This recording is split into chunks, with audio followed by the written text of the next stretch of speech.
오늘은 나보다 더 큰 일을 행하리라 라는 제목으로 하나님의 말씀 나누고자 합니다. 신앙생활을 하면서 가장 중요한 게 있다면 그것은 바로 하나님을 향한 믿음이죠. 다른 것보다 하나님을 향한 믿음이 없다면 어떠한 것도 올바른 곳으로 갈 수 없습니다. 그런데 신앙생활을 하면서 우리가 믿음이 없을 때가 참 많아요. 우리가 예배를 드리러 오면서도 말씀을 들으면서도 우리가 그 말씀에 대해서 나에게 주시는 말씀이다 라고 생각하기보다는 그냥 어떤 때에는 그냥 와서 앉아있을 때도 있고 어떤 때에는 기대감이나 소망 없이 우리가 앞으로 어떤 일을 우리에게 주실지 그런 기대감 없이 우리가 하루하루 살아갈 때도 참 많다는 것이죠. 더 심한 경우는요, 설교가 끝나면 왜 저런 이야기를 하실까라고 의구심을 가지면서 돌아가는 성도들도 있습니다. 어떤 경우에는 목사님이 자기를 표적으로 삼아서 나들으라고 설교한다 라고 말씀하시면서 설교에 상처를 받고 돌아가는 경우들도 종종 알고 들었습니다. 왜 하나님의 말씀을 듣고 오히려 마음이 상해서 그렇게 돌아가는 일들이 생길까? 어쩌면 우리가 하나님의 말씀을 대하는 그런 자세가 잘못되었기 때문이다 라는 생각이 들어요. 내가 듣기 좋은 설교를 잘하는 설교라 생각합니다. 내 마음에 맞는 설교는 잘하는 설교고 내 마음에 들지 않는 설교는 좋지 않은 설교로 우리가 설교를 구분할 때가 참 많아요. 사실 듣기 좋은 설교를 할 때처럼 쉬운 설교가 없어요. 듣기 좋은 설교는요, 잘 될 거예요. 어려운 일 없을 거예요. 라고만 말하면 되니까 사실 제일 쉬워요. 하나님이 그냥 도우실 거예요. 인도하실 거예요. 너무 쉬워요. 뭐 어려울 일도 없습니다. 그러나 진짜 필요한 말은요, 좀 쓰기도 하고요. 어떤 때에는 좀 아프기도 하고요. 좀 괴로울 때도 있습니다. 그런데 그런 말들은 사실 사랑하는 가족들이 우리에게 해줄 수 있는 말이고 또 사랑하는 사람들이 해줄 수 있는 말이지 그냥 지나가는 사람들이 우리에게 그런 진심 어린 사랑의 충고들을 해주지는 않는 것이죠. 설교도 마찬가지입니다. 혹시 그 말씀을 듣고 좀 쓰다면, 혹시 좀 아프고 찔리다면 그것은 하나님께서 여러분에게 주시는 메시지일 수 있습니다. 불편한 말도요, 하나님의 음성이에요. 또 선지서의 말씀 들어보면 사실 다 불편하잖아요. 다 니네 그러면 혼날 거야. 혼난 다음에 내가 회복시켜 줄 거야. 늘 그런 말들이 반복돼서 우리가 선지서를 읽을 때 마음이 불편할 때도 있지만 사실 그 음성을 듣고 돌이키기만 했다면 그런 진노와 그런 심판들도 피할 수 있었을 거예요. 불편한 말도 하나님의 음성임을 우리가 듣고 하나님의 말씀이 살아있다는 것을 우리가 믿고 우리가 말씀을 들으면서 혹시라도 그런 모난 부분들이 있다면 우리가 다듬어질 수 있었으면 좋겠고요. 또 깨져야 될 부분들이 있다면 좀 깨지는 시간들을 가져서 우리가 마침내는 예수님을 닮아갔으면 좋겠어요. 평생의 말씀을 듣고 상처받는 일들이 없기를 주님의 이름으로 축원합니다. 오히려 나를 돌아보고 또 변화되는 기회로 삼는 저와 여러분들이 될 수 있기를 주님의 이름으로 축복합니다. 자, 오늘 예수님도요, 그의 제자들에게 좋은 말이 아닌 바른 말, 필요한 말, 진리의 말씀들을 지금 알려주고 계세요. 제자들은 예수님이 가실 길에 대해서 우리는 예수님이 어디로 가실지 모릅니다 라고 말했지만 예수님께서는 너희는 이미 안다 라고 말씀하시면서 내가 길이요 진리요 생명이다. 너희는 이미 길과 진리, 생명, 영생을 줄 수 있는 나와 함께하고 있기 때문에 너희가 갈 길을 분명히 안다 라고 말씀해 주셨죠. 그런데 7절에서 15절까지 말씀해 보면요, 빌립과 또 몇몇 제자들은 잘못된 믿음을 가지고 있었던 것 같아요. 7절에 보면 예수님께서는 너희는 나를 알기에 아버지도 알고 너희는 이미 아버지를 알고 본 자들이다 라고 확실하게 말해주고 있어요. 너희는 이미 하나님 아버지를 알고 있고 하나님 아버지를 경험하고 있고 보고 있다 라고 분명하게 말씀하셨죠. 그런데 이 말씀에서 제자들이 받아들이기 어려운 게 있었어요. 그게 뭐냐면 유대인들의 사고, 유대인들의 기본적인 상식 속에서는 하나님을 볼 수 없다는 것이 그 사람들의 통상적인 관념이었어요. 인간이 하나님을 볼 수 없다. 하나님을 마주대할 수 없다. 하나님을 마주대하면 어떻게 돼요? 죽는다고 생각을 했어요. 그래서 이사야서의 말씀에서 보면 천사들을 바라보고 그들을 만났을 때 화로다 나여 망하게 되었도다. 내가 죽게 되었구나 라고 얘기하잖아요. 왜요? 그 천상의 존재, 하나님을 뵈었을 때 죽는다는 생각들을 기본적으로 유대인들 전체가 가지고 있었기 때문에 예수님을 통해서 하나님을 본다? 예수님을 봤기 때문에 하나님을 봤다라는 개념 자체를 이해하고 받아들이기는 결코 쉽지 않았을 것입니다. 우리야 그래도 명확하지 않지만, 완전하진 않지만 삼위일체에 대한 교리를 들었고 어느 정도 일정 부분은 이해할 수 있는 것들이 있지만 그 당시에는 메시아가 왔다는 것조차도 인정하기 어렵기 때문에 제자들도 예수님을 하나님으로 인정한다는 것은 결코 쉬운 것은 아니었을 거예요. 요한복음 1장 18절 사도 요한도 이렇게 얘기하죠. 본래 하나님을 본 사람이 없으되 라고 얘기해요. 하나님을 본 사람이 없다. 하나님을 볼 수 없다 라고 규정해요. 그러나 사도 요한은 그 뒤에 아버지 품속에 있는 독생하신 하나님이 나타내셨느니라 라고 얘기하죠. 위대한 믿음이에요. 원래 유대적인 사고에서는 하나님을 본 사람이 없다라고 하는 게 끝이 돼야 되는데 사도 요한은 예수님이 이 땅에 오심으로 그 아버지, 그 하나님을 우리가 볼 수 있게 되었다라고 얘기하고 있어요. 그런데 빌립은 이 유대적인 사고의 관념에 갇혀 있었던 것이죠. 어쩌면 빌립은 아직 예수님을 하나님으로 인정하는 그 믿음까지는 도달하지 못했던 것 같아요. 그래서 빌립은 갸우뚱하면서 묻습니다. 8절 말씀을 한번 읽어볼까요? 8절 말씀 시작. 빌립이 이르되 주여 아버지를 우리에게 보여주옵소서 그리하면 족하겠나이다. 자, 이 말씀은 뭐냐면요. 예수님 그럼 아버지를 우리에게 보여주세요. 그럼 제가 믿을게요. 이런 말씀이에요. 아버지를 직접 보여주면요. 그거면 됐어요. 제가 하나님만 직접 내 눈앞에 나타나면 제가 믿을 수 있어요. 라고 얘기하는 거죠. 그런데 지금 하나님이신 예수님이 이미 앞에 계세요. 성덕교회 담임 목사님을 나한테 보여주면 내가 믿겠다. 제가 앞에 있는데 제가 한시영 목사예요. 그냥 한시영 목사 말고 담임 목사 같은 거잖아요. 하나님이나 예수님이시나 똑같은 분인데 그 똑같은 분을 받아들이지 못하고 인정하지 못했다라는 거죠.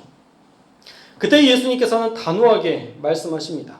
9절과 10절 말씀인데요. 눈으로 한번 따라서 읽어보세요. 제가 해석해서 읽어드릴게요. 9절과 10절 말씀. 빌립아, 내가 이렇게 오래 너희와 함께 있는데 아직도 나에 대해서 모르느냐? 나를 본 자는 아버지를 본 자인데 어찌 아버지를 보이라 하느냐? 내가 아버지 안에 있고 아버지가 내 안에 계신 것을 아직도 믿지 못한단 말이냐? 라는 말씀이에요. 이해가 되시죠? 그렇게 많은 시간을 보냈음에도 예수님이 하나님 되심을 인정하지 못하고 메시아 되심을 인정하지 못하고 믿지 못했던 빌립, 충분하게 동고동락한 시간을 보냈는데도 제자들마저도 예수님이 하나님과 동등되심 그 사실을 알지 못하고 하나님을 보여주시면 제가 믿겠습니다 라고 말하는 이 빌립, 얼마나 예수님이 답답하셨겠어요. 그런데 빌립만이 아니었던 것 같아요. 9절에 보면 너희와 함께 있으되 라고 얘기하는 것을 보면 빌립만이 아니라 제자들 중에서도 몇몇은 예수님의 메시아 되심, 예수님의 하나님 되심에 대해서 믿지 못하는 사람들이 있었던 걸로 추정이 됩니다. 그리고 이어서 왜 예수님과 하나님을 동급으로 인정하는 믿음이 있어야 되는지 10절 중반부터 자세하게 강화로 설명해 주신다고 그랬죠? 풀어서 자세히 설명해 주세요. 우리 10절의 말씀을 한번 읽어볼까요? 10절 말씀 시작. 내가 아버지 안에 거하고 아버지는 내 안에 계신 것을 내가 믿지 아니하느냐? 내가 너희에게 이르는 말은 스스로 하는 것이 아니라 아버지께서 내 안에 계셔서 그의 일을 하는 것이라. 아멘. 또 11절 말씀도 읽겠습니다. 내가 아버지 안에 거하고 아버지께서 내 안에 계심을 믿으라. 그렇지 못하겠거든 행하던 그 일로 말미암아 나를 믿으라. 아멘. 예수님은요 지금 어떤 이야기를 하실 때에도 스스로 말씀하신 게 아니에요. 예수님은 혼자 결정해서 혼자 자기의 의지대로 이야기하신 것이 없고 행하신 것이 없고 모든 것이 다 하나님의 뜻대로 하나님이 말씀하시는 대로 행했고 말했다. 우리가 요한복음을 통해서 쭉 살펴봤던 내용입니다. 그렇기 때문에 아버지께서 예수님 안에 계심으로 함께 모든 일을 하셨다라는 거예요. 말씀하시는 것도 행하시는 것도 다 하나님의 뜻대로 하고 있기 때문에 예수님의 하나님 되심을 믿어도 된다라는 것들을 이야기하시는 것이죠.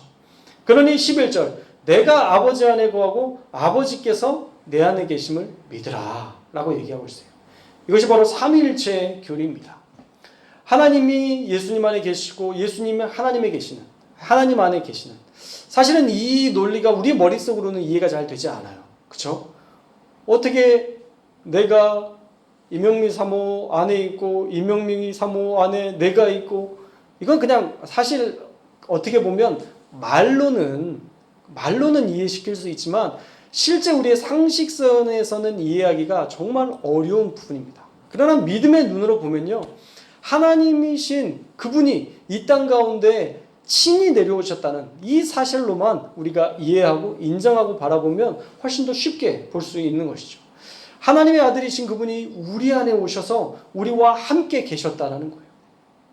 그러니 너는 그 사실을 믿어라. 예수님의 하나님 되심을 믿으라 라고 권고하고 있는 것이죠. 만약 그것이 믿어지지 않는다면 내가 행한 기적으로 말미암아 너희가 나를 믿어라 라고 다시 한번 권면하고 있어요. 예수님께서 행하셨던 놀라운 기적들, 복음서에 나오는 기적들, 사소한 정확하게 사건으로 기록된 것들은 30번 정도 되고요. 또 이 많은 무리들을 고쳤더라. 사실은 이 많은 무리들을 고칠 때에는 몇 명을 고쳤는지는 모르는 거예요. 그러니까 엄청난 기적들, 하나님의 기적들을 계속적으로 보여주셨는데 그런 기적을 보고서라도 나를 믿어라 라고 얘기하는 거예요. 어떤 이가 이런 기적을 베풀었냐.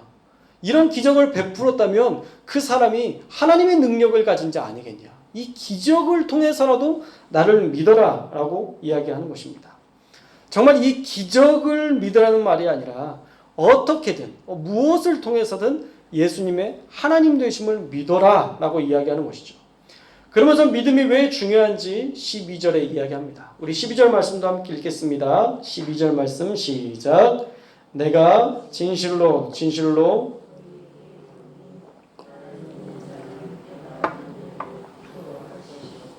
또한 그보다 큰 일도 아니니 이는 내가 아버지께로 감이라. 아멘. 자, 예수님의 하나님 되심을 믿으면요. 예수님이 하셨던 놀라운 기적을 그 사람도 할 수 있다라고 얘기해요. 예수님의 하나님 되심을 믿어야만이 우리가 그 다음 단계의 믿음으로 나아갈 수 있는 것이죠. 더 놀라운 것은 예수님보다 더 큰 일도 행할 수 있다는 거예요. 예수님보다 더 큰 일도 행할 수 있다. 물론 우리가 예수님과 질적으로 같아지고 더 나은 능력자가 된다는 말은 아닙니다. 오히려 예수님이 우리에게 능력을 주셔서 예수님처럼 예수님이 하셨던 것만큼 놀라운 일들을 너희가 해낼 것이다 라는 권면의 말씀인 거예요. 사실 예수님보다 더 큰 위대한 사역을 감당한 사람이 있었어요. 바로 사도 바울이죠. 사도 바울은 수많은 기적과 이사를 행했고요. 3차 전도 여행까지 복음을 전하며 전 세계에 복음을 전하고 두루 다녔던 사도행전에서 온 유대와 사마리아와 땅끝까지 복음을 전하라고 할 때 그가 중심이 되어서 주축이 되어서 전 세계에 복음을 전했던 그런 위대한 전도자로 쓰임 받았습니다. 하나님의 아들이신 예수님을 믿기 시작하면 우리에게 성령으로 또한 능력으로 우리에게 함께 하셔서 이런 위대한 능력을 우리에게 부여해 주신다라는 거예요. 그래서 우리가 할 일은 먼저 믿는 거예요. 할렐루야. 하나님이 우리 가운데 함께 하신다는 것을 믿는 것. 예수님의 하나님 되심을 믿고 우리가 그분을 온전하게 신뢰하는 이 믿음이 저와 여러분에게 있기를 주님의 이름으로 축원합니다. 두 번째로는요. 기도해야 됩니다. 13절에서 내 이름으로 무엇이든지 구하면 내가 행할 것이다 약속하고 있어요. 그런데 이 말씀을요 2번이나 13절과 14절에 2번이나 언급하고 있어요. 우리 13절과 14절 말씀 한번 읽어볼까요? 13절과 14절 시작. 너희가 내 이름으로 무엇을 구하든지 내가 행하리니 이는 아버지로 하여금 아들로 말미암아 영광을 받으시게 하려 함이라. 내 이름으로 무엇이든지 내게 구하면 내가 행하리라. 아멘. 구하기만 하면 예수님께서 성취하신다는 거예요. 우리가 간구하면 예수님께서 그 일을 이루시겠다라는 약속입니다. 세상의 모든 사람들을 십자가로 구원하셨고 그 핏값으로 우리를 살리셨는데 그 예수님을 우리가 믿고 구하면 우리를 향해서 모든 값을 치러주신 그분께서 우리가 구하는 모든 것들을 다 이루어 주시겠다라는 약속의 말씀입니다. 13절 중반부에 이는 아버지로 하여금 아들로 말미암아 영광을 받으시게 하려 함이라 라고 말씀하는데, 이 말씀은요 예수님께 기도하는 것을 하나님께서 응답해 주심으로 그 모든 것들이 또 하나님께 영광되는 이 영광을 받으시겠다라는 말씀이에요.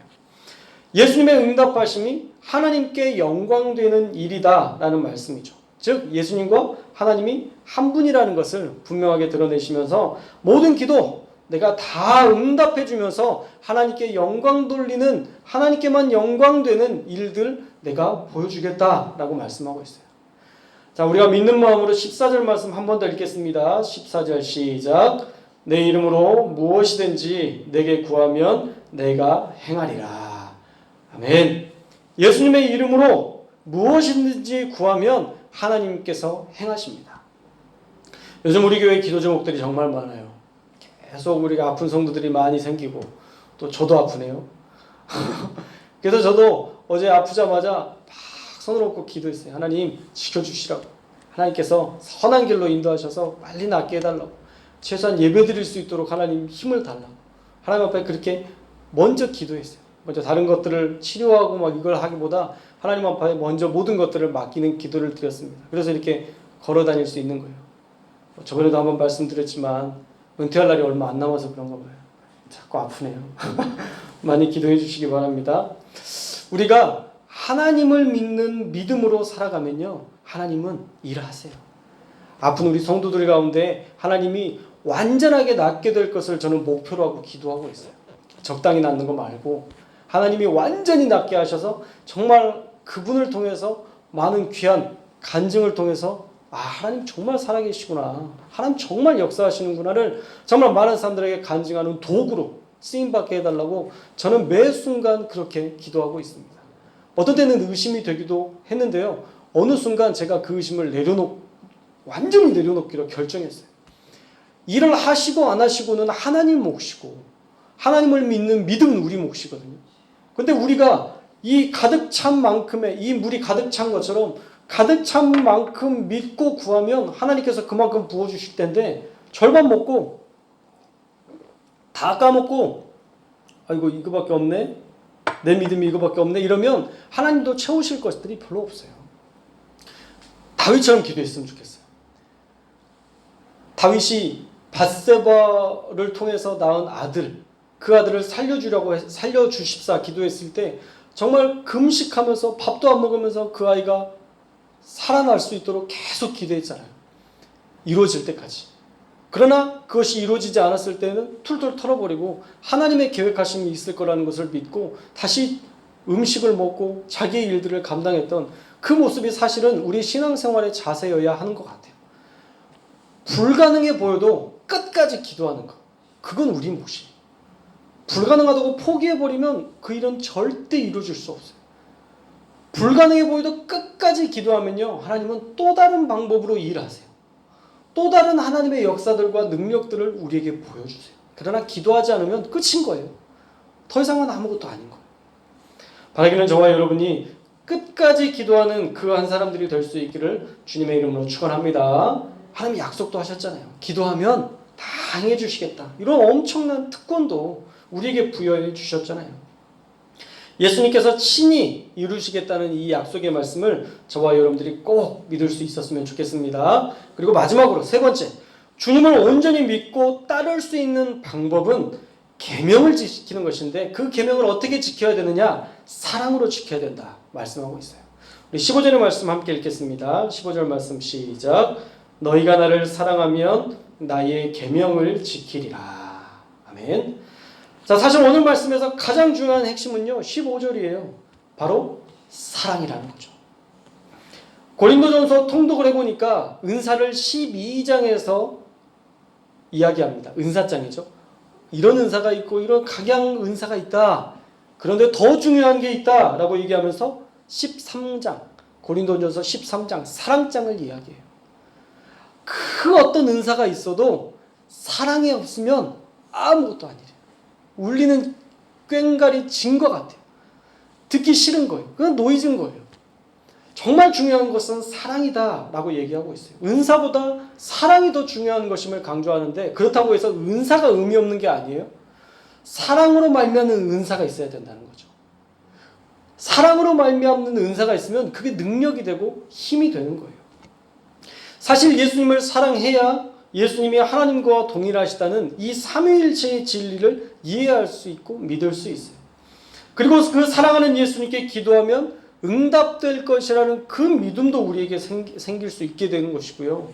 내가 원하는 대로 되지 않아도 하나님은 나에게 좋은 길로 인도하시는 믿음으로 우리는 그렇게 신앙생활을 할 수 있습니다. 우리가 예수님을 따라 사는 것, 그의 계명을 지키는 것도 사실 사랑해야 할 수 있는 거예요.